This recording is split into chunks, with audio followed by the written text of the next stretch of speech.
Hi, I'm Melissa Williams-Murphy, and welcome to Class at Home with the iWRITE organization. I'm here with my friend, I the Guy, to get you all inspired to create characters and stories. Each week, you're gonna get to hear from authors and illustrators. Some of them are even kids. So I hope that all of you at home have either a brainstorming notebook or a journal, maybe even a sketch pad, and definitely a pen or a pencil nearby, because your imaginations are going to soar as we create characters, stories, illustrations, and even some comics together each week at home. Now, if you need more resources, be sure to check out our website at www.iwrite.org.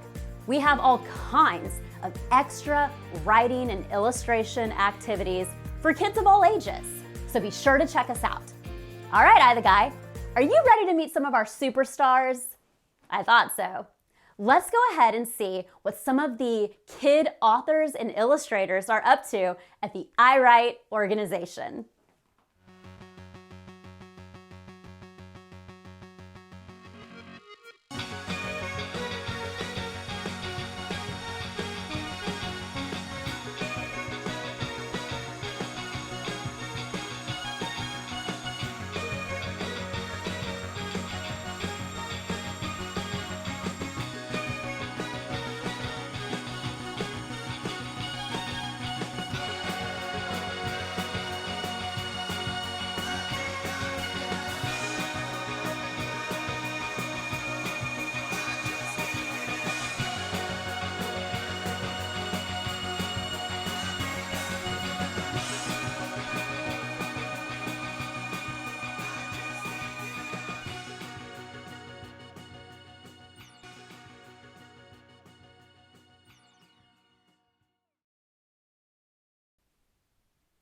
Today, all of you are in for a special treat. One of our iWRITE kid authors will be sharing a poem that she published in the iWRITE Short Stories by Kids for Kids Anthology, Volume 10.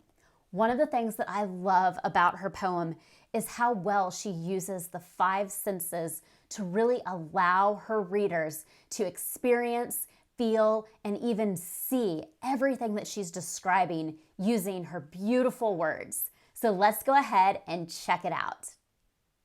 Hi, my name is Sophie, and I will be reading my poem from this amazing anthology from Houston, Texas.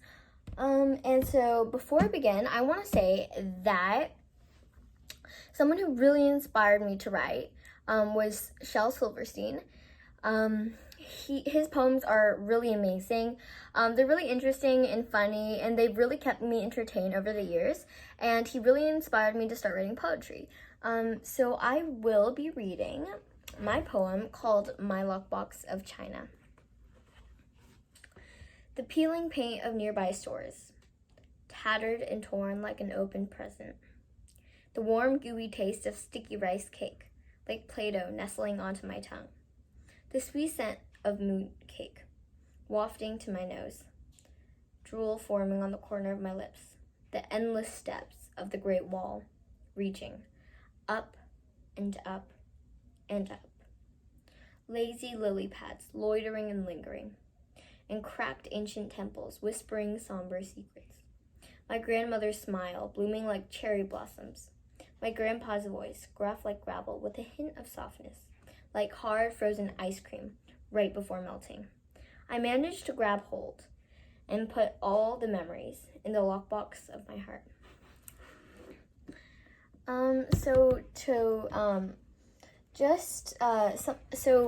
Something about this writing, or what inspired me to write this poem in particular, was actually, it's very interesting because I go to China a lot of times each year, or actually I go to China every year, and I really love the tradition there and how it feels like family to me, and so it really inspired me to write this poem. And last thing I want to say to wrap up is I love the iWRITE anthology. or the iWRITE organization actually, because I get to share my emotions and feelings with everyone out there in the world. And I love to have my poem published in a book full of short stories, artwork, and poetry. So there's a variety of feelings that can occur. And I really like that I can inspire others to start writing too. Just like Shel Silverstein inspired me to start writing. So thank you all for listening, and I hope you guys have a great day. Thank you, Sophie. Your words were not only beautiful, but so was your message. And that's what being a writer is all about. We love it when kids get to inspire other kids to write. Let's go ahead and take a look at Sophie's poem. Did you notice how much description she used in her words? Hey, let's see if I, the guy, will hop on in and take a look at some of the techniques that she used. And there's our guy. Sophie was really able to draw us, the reader, in by appealing to our 5 senses: sight, sound, touch, smell, and taste. This is how she did it. You'll notice in each stanza, she used really descriptive words. Those words focused on 1 to 2 of the senses in each of these stanzas. For example, look at how visual the first 2 lines are. The peeling paint of nearby stores, tattered and torn like an open present. She definitely used the sense of sight. Can you see the simile, the comparison of the peeling paint that was tattered and torn like an open present? She used a combination of taste and touch in the second stanza. Check out these words: warm, gooey, taste, sticky, Play-Doh, nestling. Those are great words. She used another combination in stanza 3. Can you guess what it is? Smell and taste. Sweet scent of mooncake, wafting, drool forming. The 4th stanza is a good, strong, visual group of words. Endless steps, great wall reaching, up and up and up. The first part of this next stanza is mainly sight, but that last line, whispering somber secrets, is definitely sound. Stanza 6 is sight, grandmother's smile, blooming like cherry blossoms. Check out the sound and the touch sense in this next stanza. Grandpa's voice, gruff, like gravel, hint of softness, hard, frozen ice cream right before melting. Now that was good. She closes her poem with the sense of sight, and rather than doing an external touch, she does more of an internal feeling. Listen to this. I managed to grab hold and put all the memories in the lockbox of my heart. You see, Sophie used memories, her family, and even places to inspire her writing. And it's obvious that she loves these things very much. So for everyone at home, what do you love? What inspires you? I want you to be thinking about these things because your personal experiences can create a poem or a story. And just like Sophie, you have the power to inspire others. So I hope that all of you at home have a pencil and paper in hand because we're going to get to do just that. We're going to put all of our ideas down on paper. Hey, I the guy. I'm so glad that you're here. You came just in the right time, and I see you brought your brainstorming notebook because we all were just talking about getting our ideas down on paper and doing some brainstorming for maybe some characters too. So, this is a really good time to go ahead and introduce our next author. We're going to get to hear from an author who used her own pets as inspiration for her children's book, Ava and the Prince. So let's all go ahead and meet author Joy Sewing and hear her beautiful story. And then we're going to go ahead and get some of our ideas down on paper too. Sound good? All right. Hi, my name is Joy Sewing, and I am a journalist with the Houston Chronicle, and I'm also a children's book author. My book is Ava and the Prince, The Adventures of Two Rescue Pups. And right here, you'll find Ava. I'm giving her a little treat, a little cheap piece of cheese. And so I hope you enjoyed the book. Long before I was free to be me, I was a lonely boxer named Foxy. I didn't look like a fox. I didn't feel like one either. But I wanted a home that would be a real keeper. I had a place and a bed and somewhere to lay my head. But I belonged to a family who could not see all of the great things that were inside of me. I liked to play. They didn't like to play. I liked to jump. They didn't like to jump. I liked to wiggle. They didn't like my jiggle. I liked to lick. They thought I was sick. One day they sent me far away to find a new home where I could run and play. I was scared. I didn't want to go, but I wanted to be where I could live and grow. At my new shelter where I stayed were dogs like me, hoping to play. They wanted a home and a place to grow, somewhere they could plan for a better tomorrow. A pretty lady with pretty shoes saw me there and noticed I was blue. Her smile was like sunshine over a hilltop. She even smelled like lemons and gumdrops.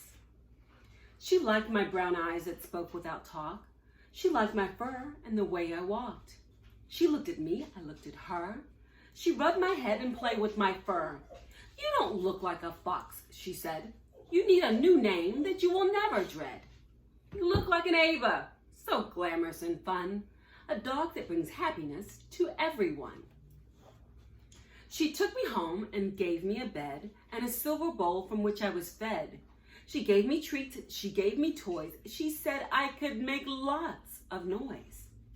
At my new home with my new name, I played lots of indoor and outdoor games. I wiggled and jiggled and licked and licked. My new mom said I was the perfect fit. One day my mom was busy on the phone, and so I decided to play on my own. She liked shoes, it was plain to see. She had pretty ones and pretty hues right in front of me. I liked shoes too. They smelled like melons, so sweet, like one of those ooey gooey, chewy dog treats. I pulled on them and twisted them to and fro. I gnawed on the heels and chomped on the toes. When my mom discovered what I did, she started to yell, and I ran and hid. You must learn the rules of the house right now. You cannot play with my things unless I allow. You need a brother so you can run and play and make loud noises all of the day. A brother? I asked, but I like shoes and toys. I don't want a brother to steal my joy. Her mind was made up, she said with a smile. She wanted another pup who had lots of style. It didn't take long to find one who looked like me. He had golden fur and brown eyes to see. He had been wandering around without a home. He was small and frail and so alone. His name was Sam, like ham or jam, but he didn't look like a Sam, but he was sweet like jam. Mom thought about his name for hours and days, and then she blurted, his name will be Prince, I say. Prince and I spent time playing a lot. We wiggled and jiggled and licked nonstop. We went to the park, we played with our toys, we dressed up in costume and made lots of noise. At night, we cuddled in bed and snuggled on pillows that cradled our heads. Mom said we were special, a family of three. We created a home for us to be free. Mom looked at me, I looked at her. She rubbed my head and played with my fur. She said a forever home is where we all want to be, where love grows and grows for eternity. Thank you. Now that inspired me to write. How about you, I the guy? I thought so. You know, I once had an interesting pet who inspired my very first children's book. It wasn't a dog, more like a 3-foot iguana. You know, speaking of interesting pets, I the guy, if you could have any pet in the world, what would it be? How about y'all at home? Let's grab our brainstorming notebooks and write it down. If you could have any pet in the world, what would it be? Go ahead, grab your journals, and let's write it down. You want to see what I, the guy, said? A boxer? I, the guy, I'm pretty sure you said that because you just wrote a book about a boxer, but that's okay. All right, let's turn I, the guy's boxer into a fictional story character. Ah, great. The guy says he has an idea. Let's hear it or read it. A flying boxer. Why am I not surprised? Ah, it looks like we have an illustration coming in. I see where your inspiration is coming from, I, the guy. So when creating a fictional story character, we want to go ahead and write down some of the characteristics. They're either going to be physical characteristics or they're going to be more about the personality of the character. So that's a little bit different than physical description. The guy's ready to go with his pencil. So we see that his character is muscular, has brown hair, is fast, and of course flies. And the personality, he's got a big appetite. He's a comedian, of course. He likes to cuddle and he's stubborn, as I think a lot of boxers are in real life. I'm sure Joy could tell us. Now, out of all of the personality traits, which one would you say is kind of a weakness or a flaw for the character? Yeah, being stubborn could definitely be a weakness. Flaws always give us potential when coming up with ideas for the character's problem, though. The guy, now it's time to create a storyboard so that we can put some of our ideas down on paper and organize our thoughts before we get started. The guy, where are you? Oh, okay, there you are. You're juggling. Awesome. There you are again. How are there two of you? The guy. Okay, can we get serious? All right, storyboards. These are an excellent tool when you're in the brainstorming stages of writing a story and coming up with characters. We're gonna just do a mini version here. So we'll start with character. Let's make sure our setting is included. We wanna make sure that we don't forget about any secondary characters. Of course, we have to include the problem, which means we need a solution. Okay, the guy, it's time to name your boxer character. You already have one, Brady. So you're using alliteration. You've got B and B. So where does Brady the boxer's story take place? The park. I'm gonna go ahead and ask now, but what do you see Brady doing in your head at the beginning of the story? Brady is wearing his owner's new red high heel shoe in his favorite hole. Okay, well, you did say he is a comedian and stubborn, so way to stay consistent there. Now it's time to bring in some secondary characters. So let's see what kind of sidekick you're gonna come up with, the guy. Hamster named Squirt. The villain is a pigeon named Larry. This keeps getting better and better. All right, let's just jot down a sentence or two about a potential problem in the story. Now remember, at this stage, it's pretty short and sweet. When you really get into the writing, you're gonna wanna develop this a little bit more. And for everyone at home, go ahead and copy this storyboard, even with the guy's examples, or you can fill in your own character with your own notes and ideas. You're gonna spend more time at this later after we get through though. All right, let's see what you've got, the guy. Brady was supposed to be watching Squirt at the park, but got distracted by food, a turkey leg, of course. Squirt climbed up to the top of the swing set again and was too scared to jump down. Larry, in the nearby tree, threatened to, you know what, ew, the guy, if Squirt doesn't get down.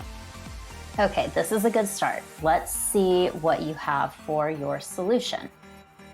Brady is already in trouble for wearing high heels, but if he loses his owner's precious hamster, he'll be in the doghouse, literally, which means he can't cuddle. Oh, I almost forgot about that. He flies to Squirt's rescue. This storyboard will definitely help all of us start writing our stories. I hope everyone had fun creating a boxer character with you, the guy, because now it's time to draw a boxer with the guy's illustrator, Ryan Shaw.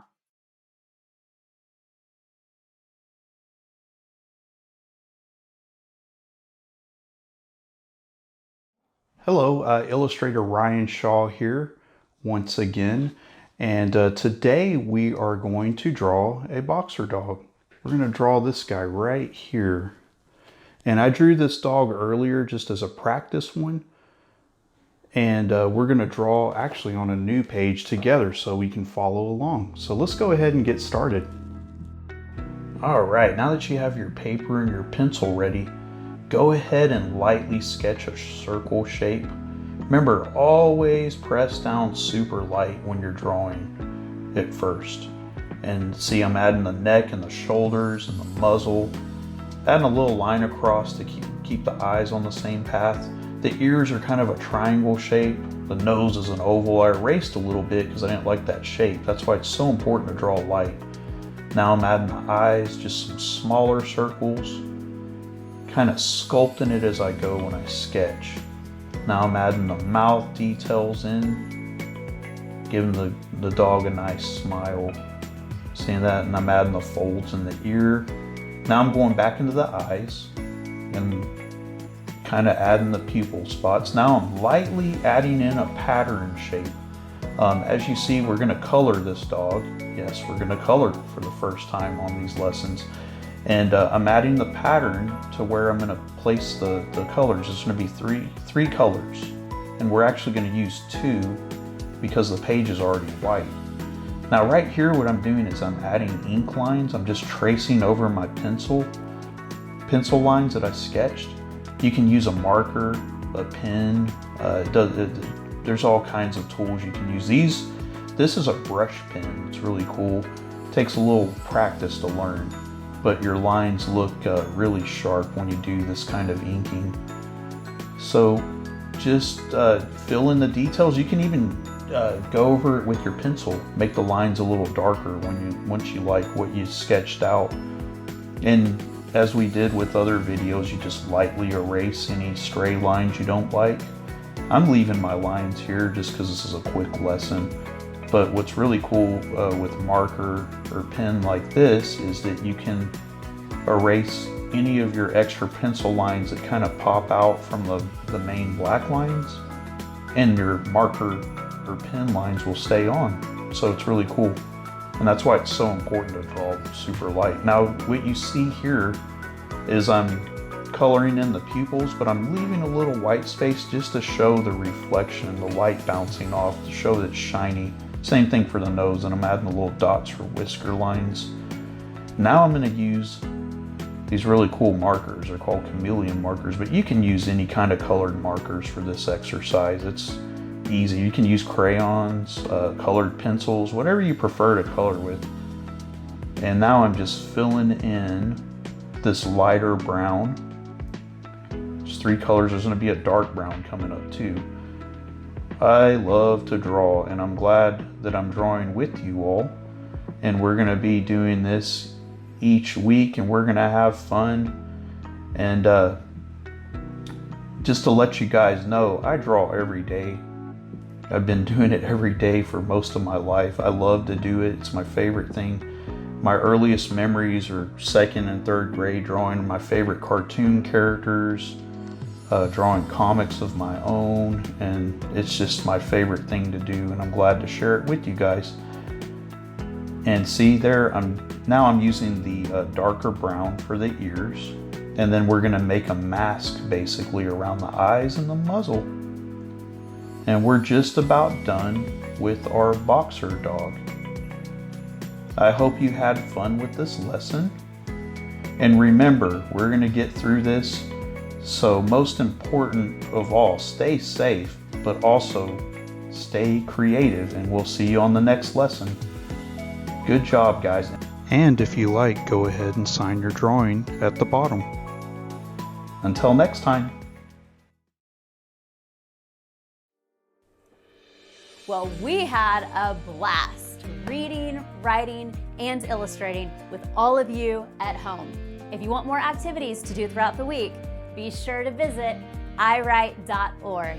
And until next time, keep on writing, and we'll see you next week. Bye!